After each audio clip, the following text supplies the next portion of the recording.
தேசம் யாருக்கு சொந்தமோ? எல்லா வசதிகளும் நிரம்பிய இங்கு யாரோ தேவர்கள் வசித்து வர வேண்டும். தங்கமயமாக ஒளி வீசும் அரண்மனைகளையும் மண்டபங்களையும் பாருங்கள். யாராவது இங்கு இருப்பார்கள்.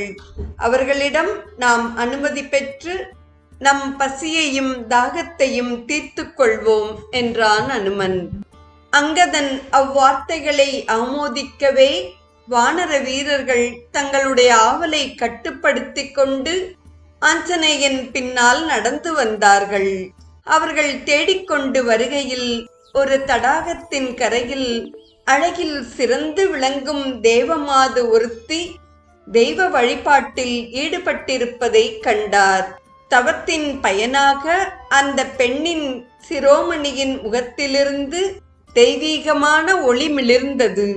ஆஞ்சநேயன் அவளை நெருங்கி நமஸ்கரித்தான். யார் என்று கேட்பது போல் அவனை நிமிர்ந்து பார்த்தாள். இந்நிகழ்வின் தொடர்வை